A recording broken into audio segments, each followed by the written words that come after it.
Hello everyone, this is Sam the History Man coming at you with another episode of Fletcher Destroyer Ships. Well, this is our fourth and final installment on our profile of the USS Kidd DD 661, and I hope you're enjoying the series so far.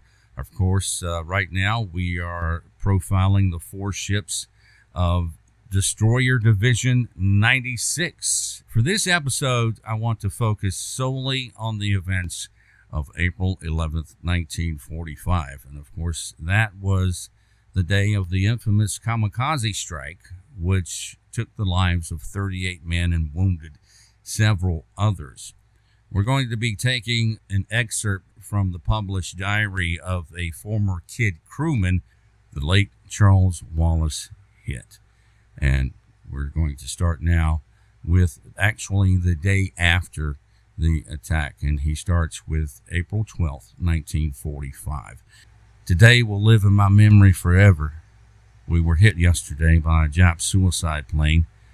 It hit us on the starboard side just above the waterline and went into the forward fire room. The bomb went off right under the bridge on the port side, and the explosion was terrific.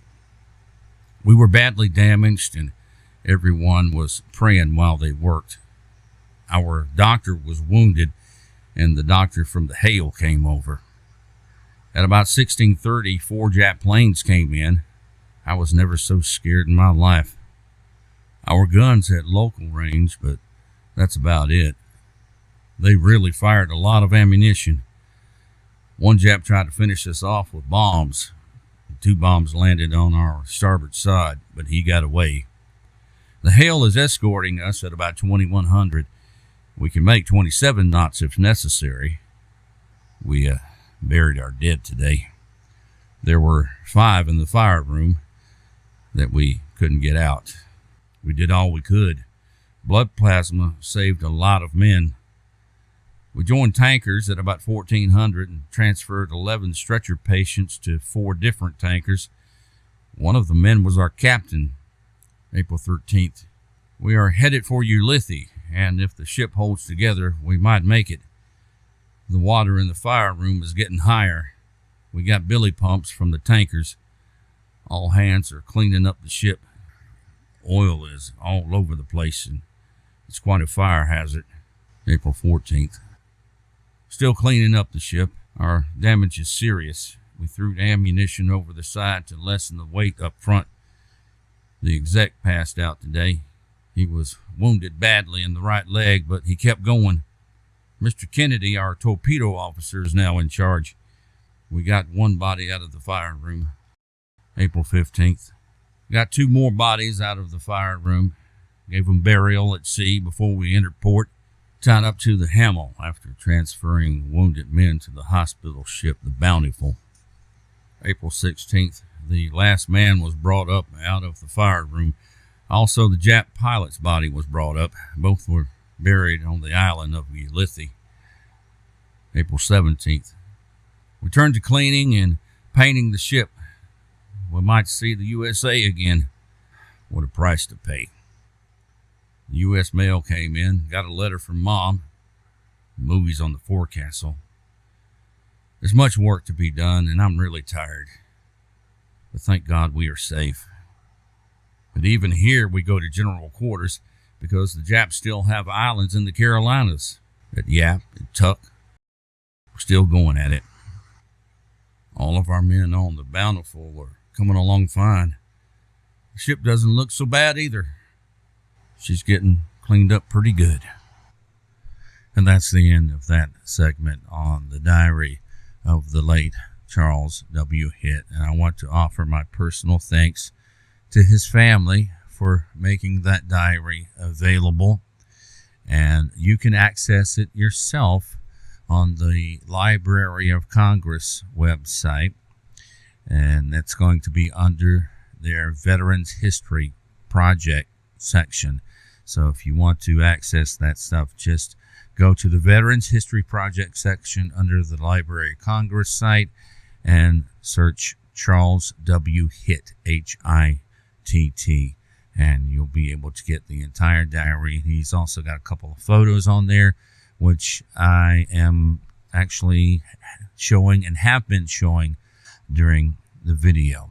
So much thanks to him and his family, and my salute to him for his service to our country. Now we're going to get into the war diary of the USS Kidd, and this of course is also dealing with April 11th, 1945. So here we go with the official war diary or war report for the USS Kidd.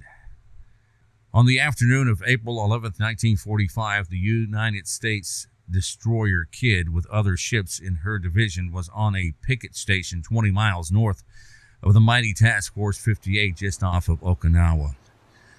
It had been relatively quiet all day with a few enemy contacts. The sea was calm, the weather ideal except for a heavy layer of clouds at about 5,000 feet, which might have provided good cover for enemy planes. In the wardroom below, tactical school was being conducted for junior officers. Members of the crew were going about their regularly assigned task. It was a well-trained crew, seasoned by combat, proud of their record, and confident in their ability to overcome the worst that the enemy had to offer. And 2 years of fighting, the ship had come through unscathed and had participated in about every conceivable type of operation, and recently had approached to within 10 miles of the Japanese mainland as picket for the carrier strikes against Shikoku and Kyushu in March.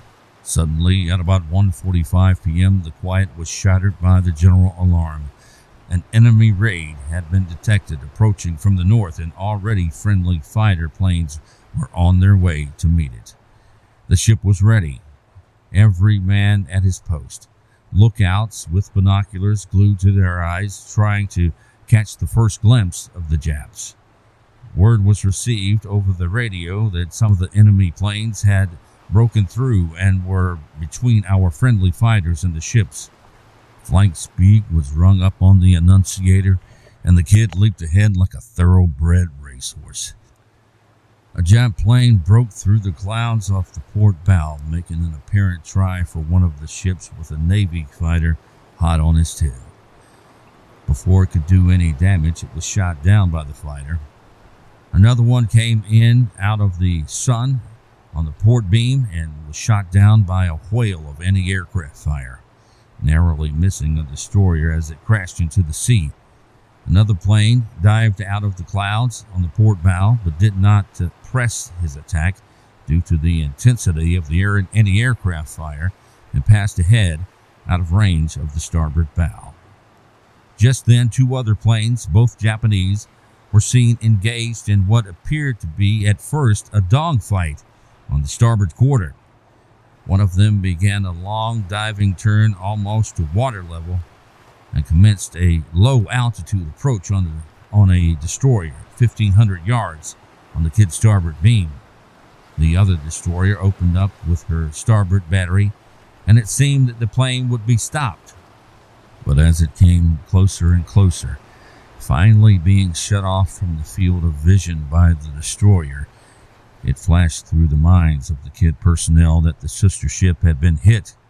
Then, incredibly, the plane pulled up sharply, barely cleared the other ship by a few feet, settled down to an altitude of about 20 feet again, and came in at the Kidd.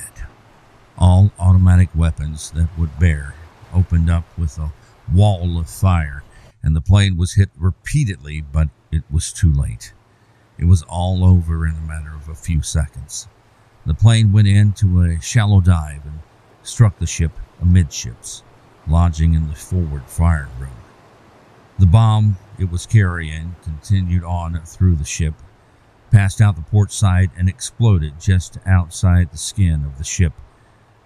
There was a sudden quivering and a terrific explosion. Steam seemed to cover the ship, and the siren wailed mournfully. The captain, Commander H.G. Moore, was badly wounded and knocked to the deck of the pilot house. The helmsman, P.G. Griffin, quartermaster, first class, reported to the officer of the deck, Lieutenant Junior Grade J.E. Matthews Jr., that he had lost steering control. This was quickly regained by shifting to the starboard cable, and the ship continued to make way through the water, though at a reduced speed. The port side of the bridge was completely wrecked, and the agonizing cries of the dying revealed that most of the personnel on that side had been killed. Lieutenant R.L. Kinney, torpedo officer, and Boatswain R.E. Furry, navigator, tried to carry the wounded to safety, but most of them were already too far gone. Fire broke out in the port flag bag, but was extinguished with CO2 by W.F. Morganwick, sonar man, 2nd class, while the captain was being carried to his sea cabin, and Lieutenant J.G. Matthews coolly and skillfully conned the ship in evasive action. The executive officer, Lieutenant B.H. Britton, arrived on the bridge and assumed command. Lieutenant Britton, whose battle station was in the Combat Information Center below, next to the explosion, had fought his way to the bridge through the wreckage despite painful wounds. He heroically remained on the bridge until he collapsed from his wounds the morning of the 2nd day after the hit.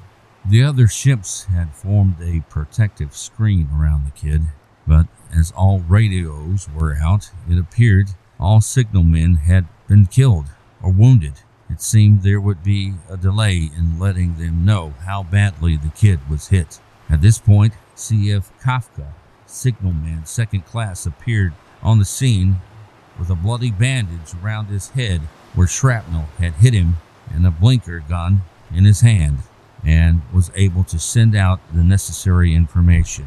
It was found the ship could make 20 knots, and course was set to the southward to rejoin the main formation. Meanwhile, repair parties below, under the direction of Lieutenant Junior Grade J.E. Gilboy, First Lieutenant D.M. McKee, Damage Control Officer, and Lieutenant P.M. Toyer, Assistant Engineering Officer, were making a quick survey of the damage and working furiously to put out the fires and prevent flooding.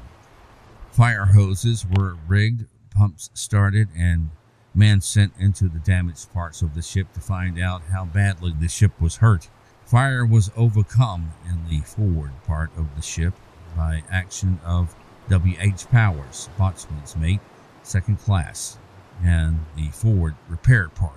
E.M. Grissinger, electrician's mate, 2nd class, was instrumental in getting hoses rigged from the after part of the ship and run to the scene of the fires, as it was evident that the forward fire room was completely knocked out. Fast thinking on the part of engineering personnel, particularly C.D. Taylor Jr., chief machinist mate, and shutting off all valves and connections to it and shifting everything to the after fire room, played a very important part in enabling the ship to continue to make way through the water, a vital necessity, as a ship dead in the water would be easy picking for the Kamikaze boys. The hatches to the forward fire room were all sealed shut, and Lieutenant P.M. Tiller had himself lowered over the side of the ship and made his way through the hole left by the plane. His inspection revealed that all personnel in the fire room, including the chief engineer, had been killed, and that it was flooding badly. For the next 4 days, repair party personnel worked unceasingly to make temporary patches in the sides of the ship to control flooding. Several ingenious devices were rigged to pump out the water and fuel oil, which was rising at a dangerously high level in the fire room and messing compartments. Personnel who played a particularly outstanding part in this work were H.E. Crockett, chief electrician's mate, R.L. Keith, ship fitter, 1st class, H.T. McDaniel, electrician's mate, 1st class, C.E. DeSlowers, chief water tender, and M.E. Flowers, water tender, 3rd class. Radio communications were finally established with other ships through the untiring efforts of M.L. Travis, chief radio technician. As the doctor, Lieutenant Junior Grade B.C. Garrett, was seriously hurt by the bomb explosion, care of the many wounded was a real problem. Chief Pharmacist Mate J.C. Hayes took charge, and the wounded were brought to battle dressing stations in the wardroom forward and crew's head aft. Ensign J.A. Madison, Lieutenant Junior Grade, D.P. Carnes, and H.A. McVicker, Pharmacist Mate First Class, rendered invaluable services aft, and J.H. Waldo Jr., Pharmacist Mate Third Class, supervised the work forward. Lieutenant R.L. Kinney, E.B. Stevens, Gunner's Mate First Class, and M.T. Kelly, Machinist Mate Second Class, took charge of carrying the wounded to the battle dressing stations and the dead to the fantail. The crews remained on their stations watching for further attacks under the direction of Lieutenant Junior Grade G.M. Rockledge, Gunnery Officer. Lieutenant P.E. Coyle, Machine Gun Control Officer, remained at his post until sunset despite painful wounds in his legs. When the main formation was reached, the USS Hale was ordered to retire south with the Kidd and transfer her doctor to care for the wounded. One attempt to effect the transfer was interrupted by an enemy plane which dropped a bomb between the two ships very close to the Hale. It was driven away by a combined fire of all guns on both ships, and when last seen was smoking. The transfer was effected at about 5 p.m., and the doctor, Lieutenant Junior Grade E.M. Barker, started to work and did not stop until the next morning. His untiring efforts doubtlessly saved a number of lives. Total casualties were 38 officers and men killed or missing in action, and 55 wounded. Several Jap planes made attacks just after sunset, but did no further damage, and were driven off by gunfire. During the night of the 11th, the Kidd, escorted by another destroyer, retired to the south. The next day, burial services for the dead were held on the fantail, with Lieutenant R.L. Kinney officiating and Ensign J.A. Madison reading the service over the ship's loudspeaker system. Rendezvous was effected with a task unit in the afternoon. Seriously wounded were transferred to larger ships, and course was set for a forward area for temporary repairs. During the trip back, all hands worked tirelessly with a wonderful spirit and cooperation, tending wounded, pumping, forming bucket brigades, jettisoning ammunition, and restoring services to the ship. On the 13th, Lieutenant Britton was put to bed by the doctor, and Lieutenant R.L. Kinney assumed command. Only when land was sighted on the morning of the 15th and the ship finally entered port did anyone relax. And to everyone, that land, even though it was only a small stretch of sand with a few palm trees, was a truly wonderful sight. The Kidd had been hurt. She had been baptized in blood, but she had been saved. And after necessary repairs, she would be ready again to do her part in carrying the fight to the enemy. The courage, devotion to duty, hard work, and cooperation displayed by all the crew were in keeping with the highest ideals and traditions of the Navy. I guess we were scared out there, but you didn't have time to get scared. You reacted spontaneously, and when general quarters sounded, you went to your battle station. Right. You stayed there. I just did your job. Yeah. When the ship got hit, and we had fuel oil and salt water waist deep in the mess hall, we had a bucket brigade started, bucking it out of there. They finally got some billy pumps off of an oil tanker and hooked it up. Well, and we threw all ammunition over the side up forward and moved all the, I call them deck apes, moved all the deck force from up forward back aft to lessen the weight of the ship on the bow. Right. And we made it to Ulythia in the Carolina Islands. Okay. And we're taken care of by the USS Hamel AD-20. It was a big auxiliary destroyer, a big repair ship. And what they did, they put temporary plates over the holes in the side of the ship. Okay. And they made us paint that doggone ship from the stern to the bow. They worked our butts off to take our mind off everything, you know. Right. Well, our skipper, he got wounded. During the hit? Yeah. And I think we used to call him Old Man Moore. I think he was from Georgia. And then we finally wound up with the gunnery officer running the doggone ship.